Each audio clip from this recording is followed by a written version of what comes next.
are a totally separate cell. We are not involved with any other Pride organisation. We're going to have a few speeches that people are going to do, and then we'll pass it off and we'll do an open mic for some people if people want to come up and say things. Absolutely anything, anybody can come up and say anything they like. Everyone okay with that? Yeah.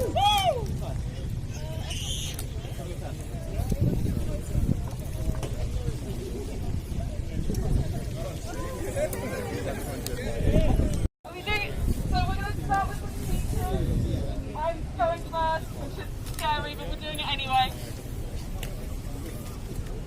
So, before we start, I'd like to remind everyone that this is a radical action. This is a protest. We are not here to politely ask for reforms. We are not here for the cops, or for the government, or for any company. What we are doing here today is reminding ourselves, not them, who we are. We are reconnecting with our community. Because if we stand together like this every time we are harassed and abused and humiliated, then no one can fucking touch us.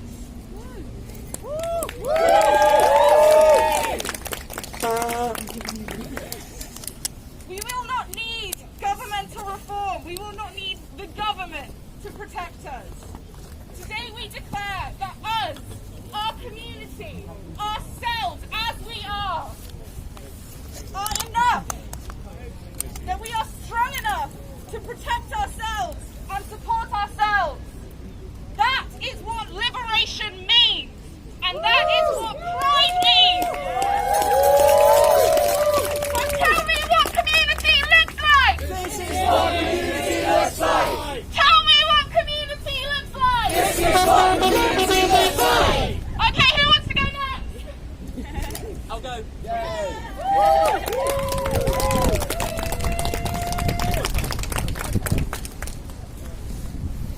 Give me 2 seconds, my phone's just died. Someone else want to go? My phone's just died. Is it on your phone?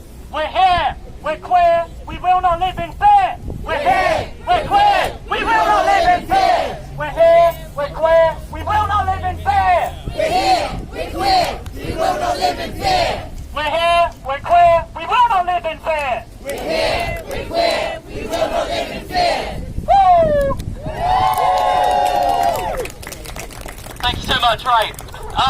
So this speech does come with a content warning. We're going to be talking about transphobia, medical transitioning, GIC, autogynephilia, and self-medication. So if anybody is not okay with that, I mean, I am fairly loud, so I do apologise. So basically today I'm going to be talking to you about the way that the NHS treats trans people in the UK. I'm a trans woman who has been trying to transition for 8 years now, okay? 7 years of those has been waiting for adequate healthcare through the NHS. 7 years is 7 years too fucking long, okay? So, when I was about 13, 14, I went to my doctor and asked to see a gender specialist. The first place they referred me to was Tavistock. Tavistock Under 18s Clinic. I don't know if any of you have heard about Tavistock, but they're fucking bullshit. Yep.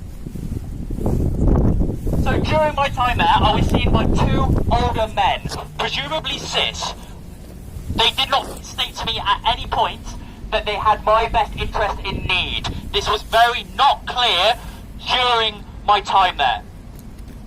They asked me lots of personal questions about my sex life and my and masturbation habits, which to any child is completely off board. So nobody should be fucking asking children those questions.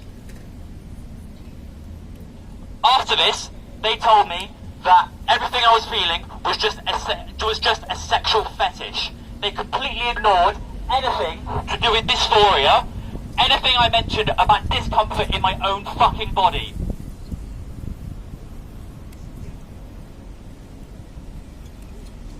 Not only is this incredibly insulting, but it shows the lack of understanding that these so-called professionals had. After I was discharged from the Tavistock's under-18s clinic, I was told I would be sent directly to the over-18s clinic. They had not passed my details on at all. I was waiting for over a year for a clinic that had none of my details. Over a year.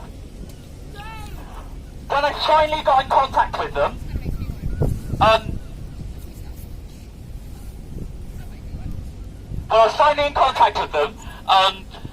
it took them another 3 years to finally get back to me. 3 years after I was on their waiting list. Eventually, after a friend told me not to self-medicate, and to keep pestering the GIC, they got back to me. That was in February of this year. February.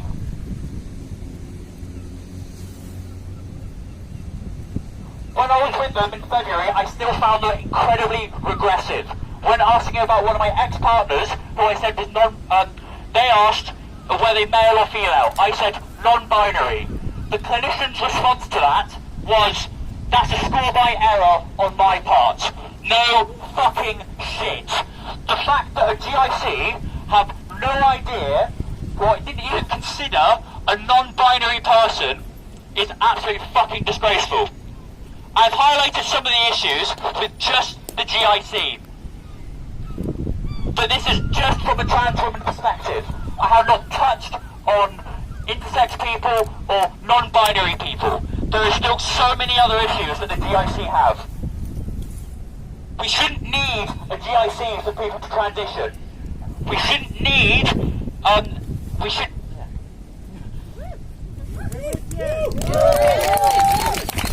need a GIC for people to transition. It is quite clearly a fraud fucking system.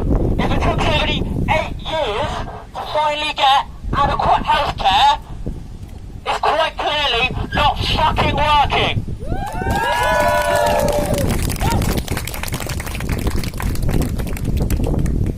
Trans liberation and trans equality starts with the abolition of the DIC and bullshit healthcare requirements for the NHS. These waiting lists are killing lives. Waiting lists fucking kill.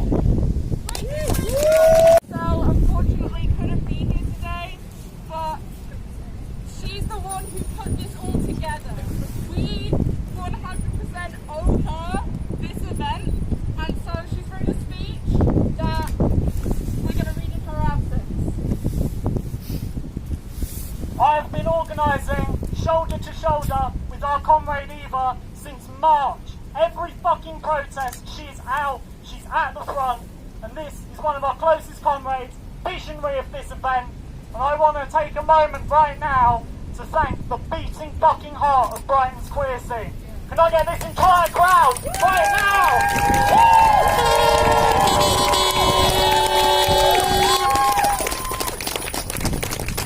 Thank you, Eva! Woo!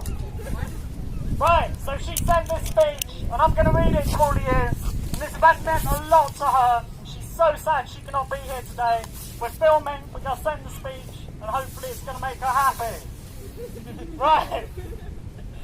Right, so this is from her. Hello everyone, thank you for coming to Reclaim Pride Brighton. My name is Eva, and a lot of you know me from activism around the city, and for generally being a raging queer. She's a fucking raging queer, guys. I pitched this idea to a few friends after the capitalist pride was cancelled. So after weeks of preparing and organising, it has fucking broken my heart to not be with you all today. So I've written this to be with you in spirit. She's with us in spirit, guys! Right. I'm here today as a queer, trans person with every ounce of my existence owed to Pride. Pride as a radical action, not a bank-sponsored, police-welcoming, Tory-floating festival. I owe my existence to prides of decades past, and I owe my future to prides that we are united in, unwavering and ungovernable in. They prove that we will not be stomped into the dirt by a fascist government that denies us healthcare and enables hate groups. pride events that bring us together out of love and support, out of a shared humanity, a shared existence, and a shared struggle for liberation.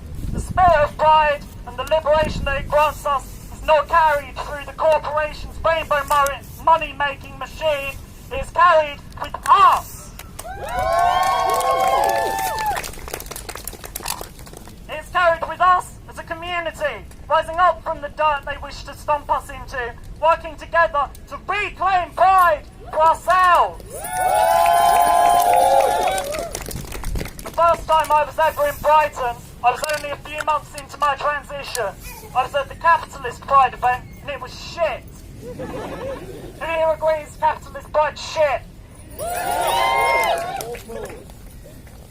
But beneath the gay Tory float and the police presence, I felt the sense of community in this city, a community that I am honoured and privileged to be a part of several years later. So even as I am being kept physically from you today, I'm with you in spirit, and I have faith that today will be the kind of anarchic, anti-capitalist pride that myself and so many other queers have yearned for.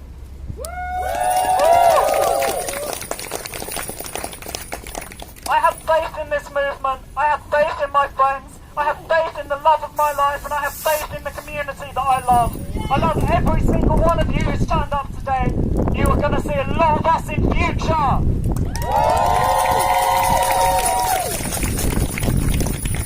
The only thing I ask of you in my absence is this. Today we do our communities justice. We look after each other and we demonstrate the power in queer unity, queer love, queer solidarity, queer existence, and queer resistance.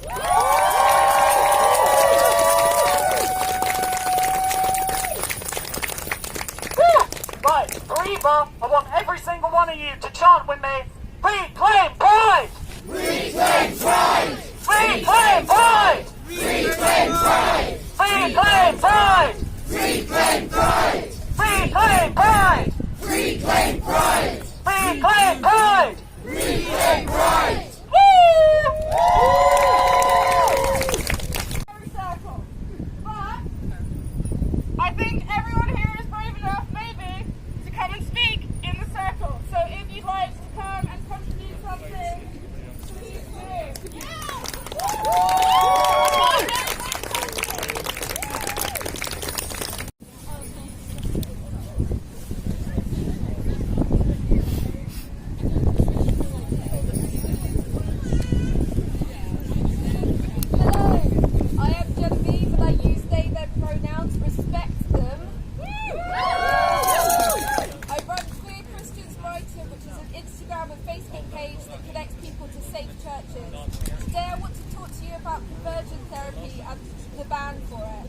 If that's going to be triggering for you, please block your ears or do whatever you need to for the next 5 to 10 minutes. So-called conversion therapy is abuse, and throughout the speech I will refer to it as conversion abuse. In fact, last year the UN called conversion abuse a form of torture, and earlier this year urged the UK government to ban it. If you're unaware of conversion abuse, it is the practice of attempting to change or suppress someone's sexuality and or gender identity to be cis-het allosexual. There are many different ways people try to do this, all their own systems and none of them work. The largest global organisation that offers conversion abuse, Exodus International, closed in 2013 after almost 40 years of abusing LGBT+ people.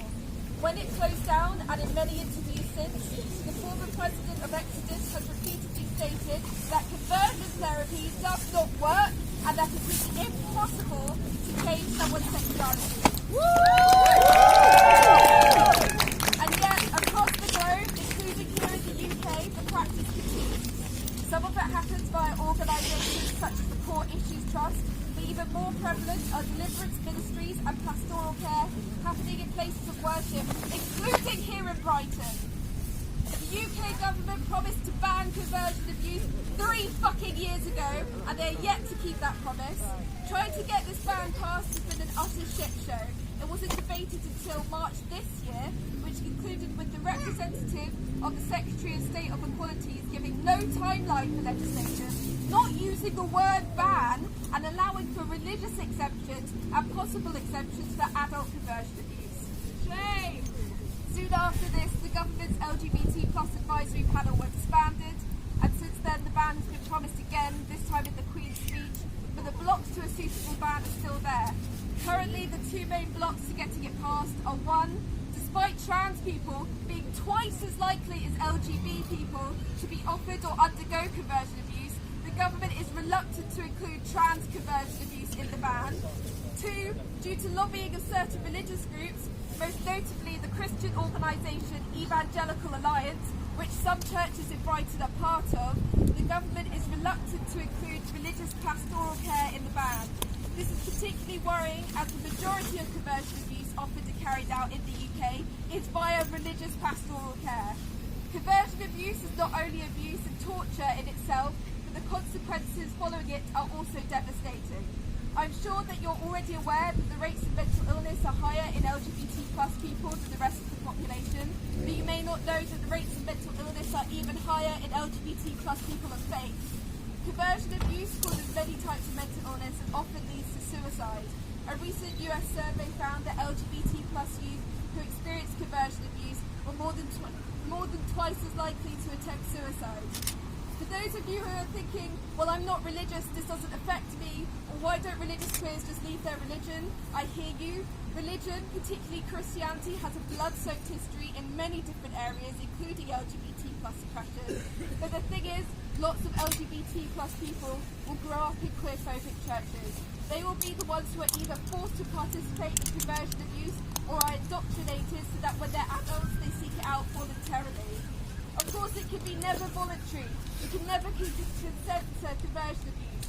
No one who is informed of the truth that conversion abuse never works, that there's nothing wrong with being LGBT+, and who has a community that won't abandon them if they come out, would ever consent to torture. We need this ban, not just for religious queers like myself who've been offered conversion abuse, but for all LGBT+ youth growing up in queerphobic spaces, particularly queerphobic spaces of worship. This ban could also change the culture of organised religions that unfortunately still have political power in the UK and around the world. To help get this ban passed, please sign the petition, protest, email your MPs, follow organisations such as Ban Conversion Therapy and the Jane Ozanne Foundation, and lobby religious leaders to speak up about this. You can find out which churches and members of the Evangelical Alliance, who I mentioned earlier, have been lobbying for religious exemptions to the ban on their website. However, I will also name those Brighton churches now.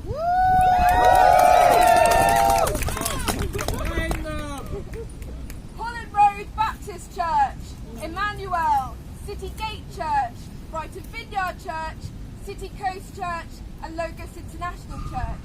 I would also like to include St. Peter's just over there, who are not part of the Evangelical Alliance, but did openly pray over a trans woman to be healed, as spoken about by that brave woman in a video posted on Stonewall's Instagram account.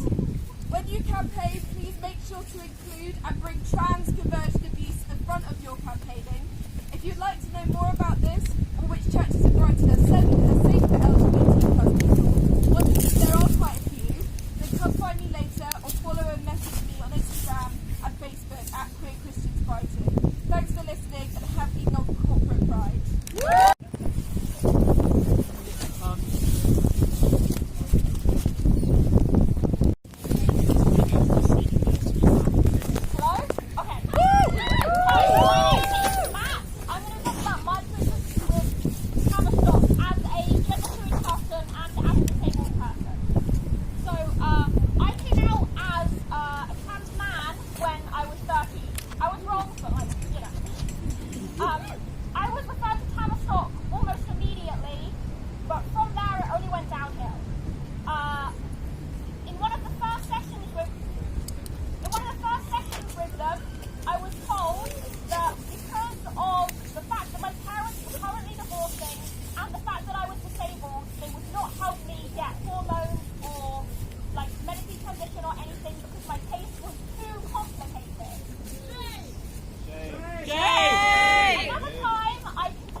of understanding and acceptance around asexual people, even within the LGBT community sometimes, is horrible.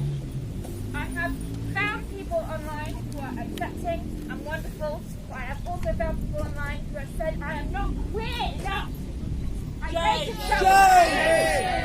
someone who told me I was not entitled to use the word queer to describe myself, when it is now my favourite way of talking about my identity.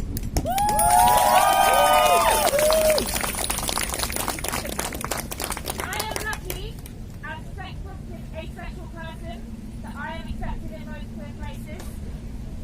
But so many others are not, just because they don't get attracted to people.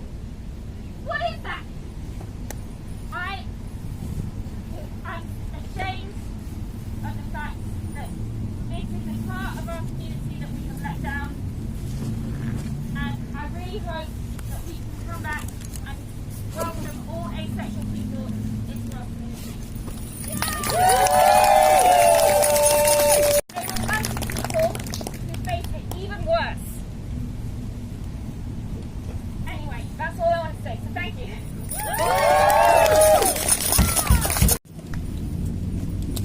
Hey, does anyone else want to come into the middle? Anyone else feeling it?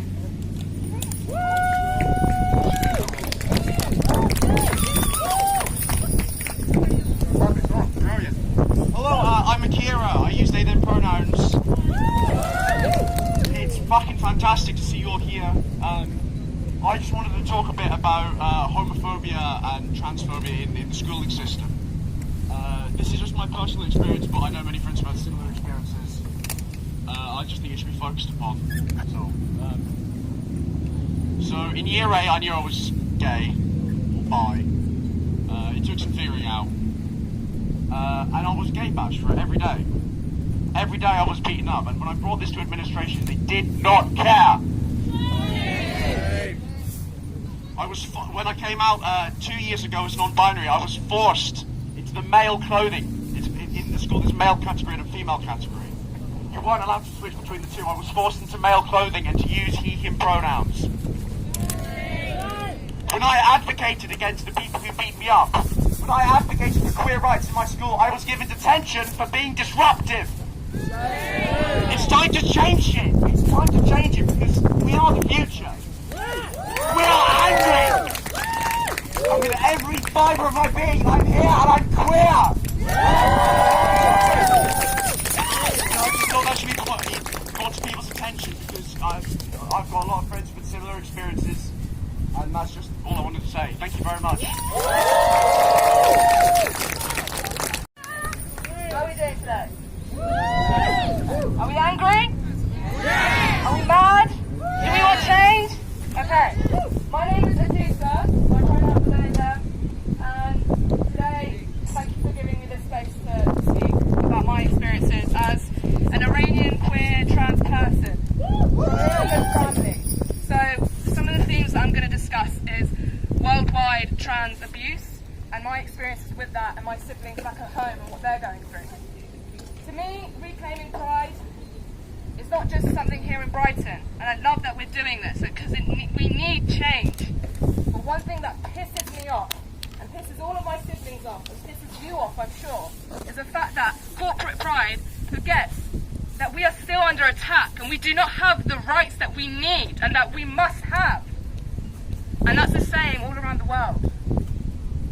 I grew up in an Iranian family, and they were Muslims and misinformed. Unfortunately, when it comes to religion, a lot of people are misinformed. Religion doesn't condemn transphobia or queerphobia. It's people who are oppressive and ignorant and abusive that do that. And it's really upsetting that there are people all around the world suffering because of that. Talking about transitioning as a trans person can be a really heartbreaking thing here in the UK but also worldwide. Back home in Iran, I'll be killed if I go home. I haven't been back in 5 years because of this, and I can't take the love of my life there or my future children because I'm scared for my life that they'll be in danger and will be put in prison. When we talk about conversion therapy, It's abuse, like the person earlier was saying. Back home, the way they cure being queer is by forcefully transitioning people. And I consider myself lucky that my parents moved here and immigrated here, otherwise that would have been done to me. Although I do want to transition and I am on that journey, and I am who I am non-binary, regardless of my transition, it's really upsetting that this is the case. Back at home, loads of people have to flee my country and they go to Turkey, and not a lot of them get to do that. There are so many people that have been murdered. So many people in this country that have been murdered all around the world. And it's not okay. And that's why we need this, and that's why I love this community. Coming here, moving here to Brighton was the best thing I ever did in my life. And the community here gives me hope for our future. So, all I want to say is thank you for listening to my experience, because I could talk about this for hours on end. But I just want to speak up for the people all around the world right now that are suffering, that are literally not able to stand here and speak or have a community like this. Because as much as we are going through hell right now here in the UK, and we need to change things here in the UK, there are other people that couldn't be here today, like Eva, and other people all around the world, and all around the UK, in Iran, in Asia, in lots of different areas of the world. So I just want to be here to speak up for them. And that's it really. Thank you.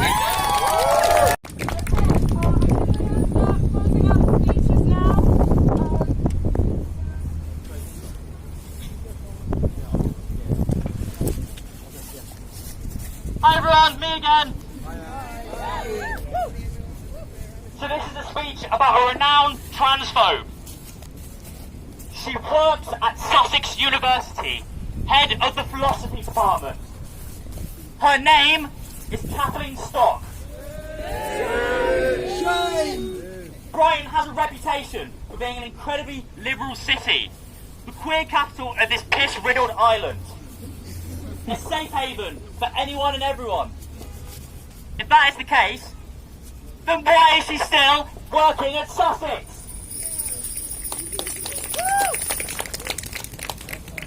Why does an institution that governs my education have one of the most renowned transphobes working for them? Why is she also a trustee of the LGB Alliance? Shame! Fuck the LGB Alliance! Fuck the LGB Alliance! You know, the LGB Alliance does not support gay marriage, does not care about banning conversion therapy, but adores the attention it gets from the Tory government. And that woman wants to teach me fucking ethics.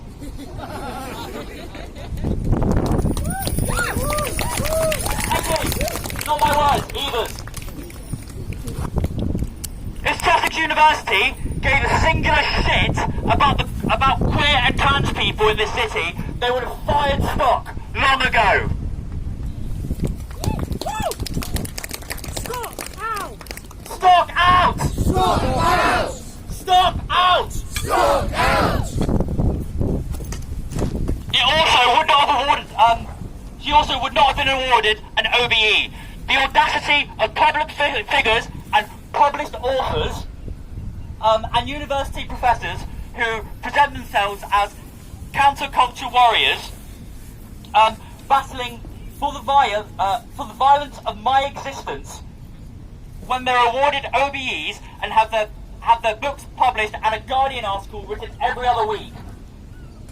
Shame! Shame!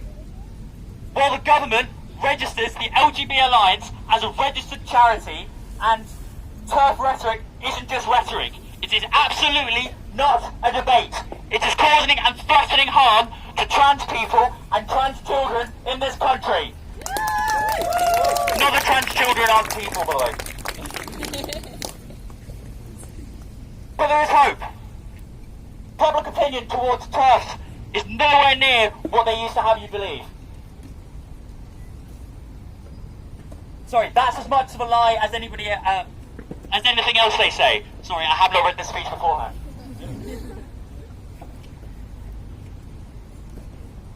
And the fact... Oh, sorry, 2 seconds.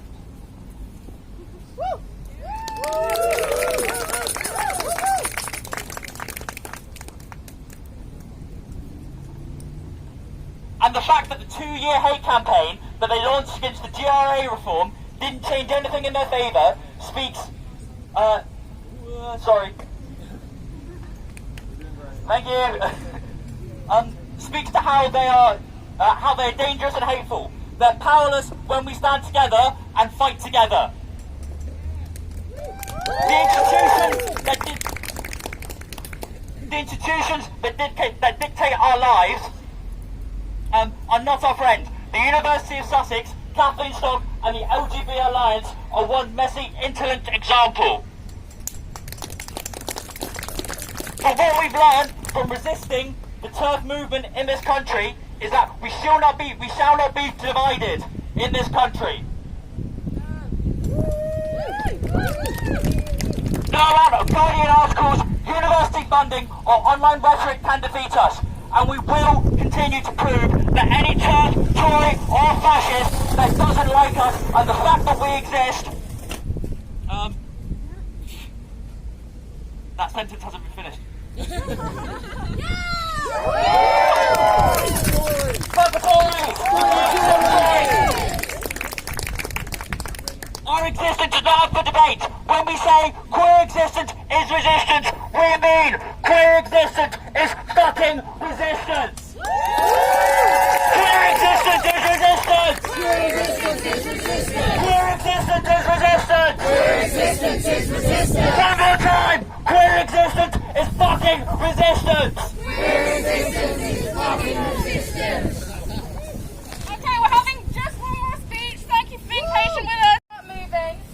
We're going to have a banner out in a second, and I'm going to need 4 confident walkers to hold the banner and be pace setters with me. Following that, if you have any access needs, then please go just behind the banner so that we can keep an eye on you and make sure that the pace isn't too much for anyone. Is that cool? Yeah. And then everyone else go where you want. Brilliant.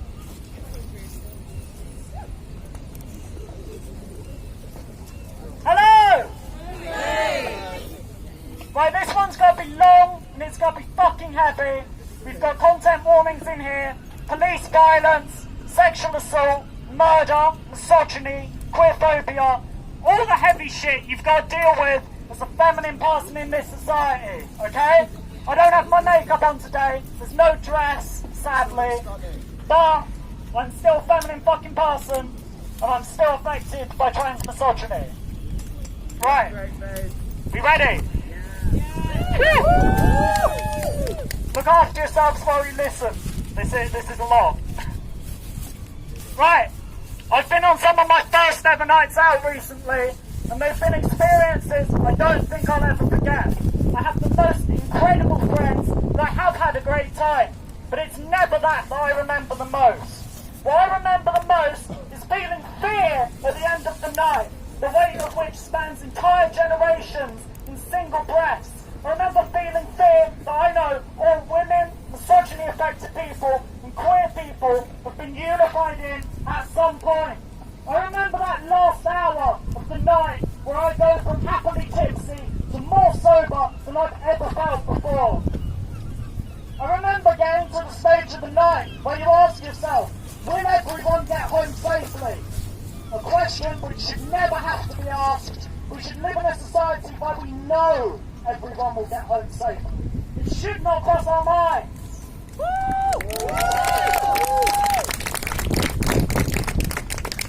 Will everyone get home safely?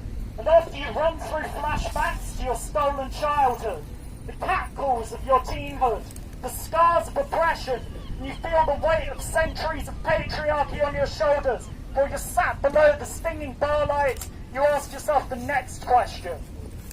What can I do to make sure everyone gets home safely? Because you know that the alternative is not bearable. You know it would destroy you. You love these people, and you cannot let them get hurt. This is your found family. The real family who you feel safe being out to. And you need them to be okay more than you've ever needed anything before. So far, everyone with me has got home safely. Collectively, we've cared for each other the way women and queers have been caring since the dawn of time. Woo! Thank fuck for that. But I still cried when I got into bed after my first night. I still wept 3 times the next day, and I still wrote this speech because not everyone was with me. Because every night out for the rest of my life will be this way. Because even when you care for each other, you still wake up and you're asking yourself, could I have done better? Next time, will I need to do better? I wanted to tell you this, not just because I knew the crowd would relate, not just because I knew my tears and my fears were one and the same with ones you have been and will continue to go through. This is fucking common, right? Who has ever felt scared on a night out? Exactly. But I wanted to tell you this because I've been a part of the Kill the Bill movement since March. And because today is an anti-fucking cop event. This is an anti-cop pride event. Not escorted by the cops, not organised in collaboration with them the way corporate prides are, but grass fucking roots. Anti-cop, on the ground, real people.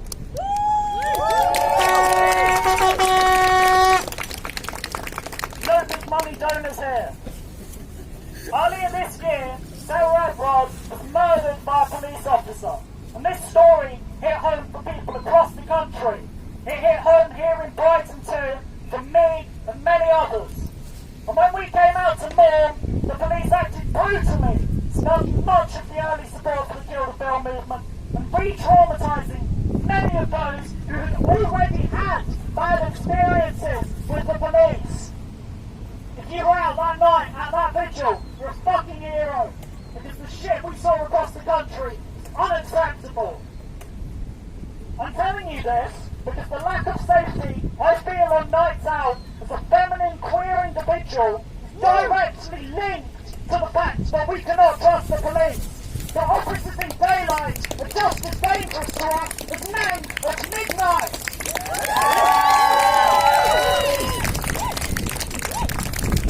I'm telling you this because when the first Pride event happened, it was a response to the police brutalising trans people, drag queens, gay people, and every other member of our community, especially those of colour, who just wanted to socialise, who just wanted to fucking exist in the gay bars of cities just like this one, when it was still fucking illegal. People just wanted to live, and the police beat them down.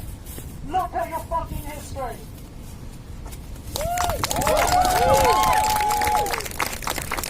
Right.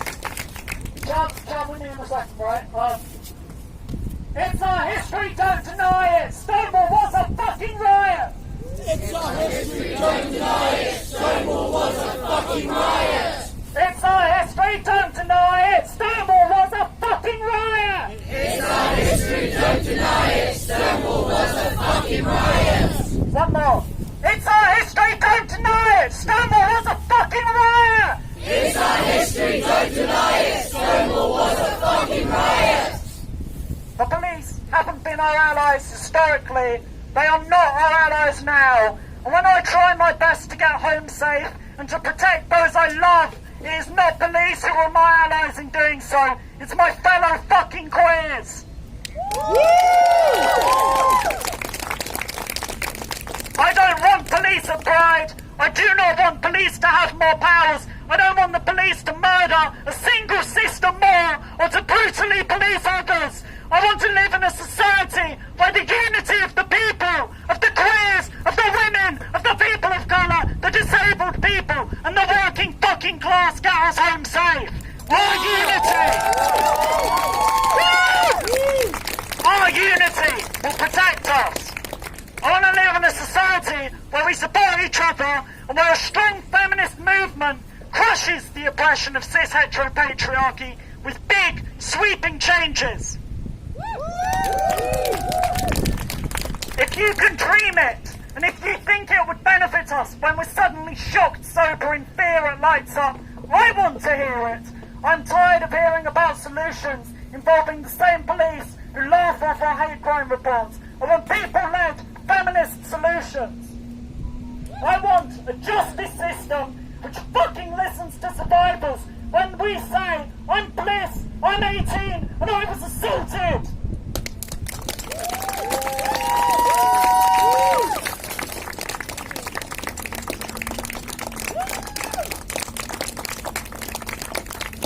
It's our collective care for each other that will make us safe. Dismantling patriarchy will make us safe. Shattering cishet normativity will make us safe. Destroying white supremacy, wherever we may find it, will make us safe. If we trust in each other, and we work for an abolitionist and feminist future, that is what will make us truly safe, not the false safety of policing. Right, say it with me. Housing, healthcare, home safe. Housing, healthcare, home safe. Housing, healthcare, home safe. Housing, healthcare, home safe. Housing, healthcare, home safe. Housing, healthcare, home safe. Housing, healthcare, home safe. Housing, healthcare, home safe. Now, I can't walk you all home later today just to know that you're safe. And I can't wait all night on texts from you all either. I'm sorry for that. If I could be there for every person in this crowd, I really and truly would. Fucking believe me. But I can give my voice to this movement and hope to inspire you to do the same, so that one day you will be safe. Your friends, your siblings, your lovers, and your children will be safe. So that one day we can live in a feminist and abolitionist future, because no one deserves to live in fear.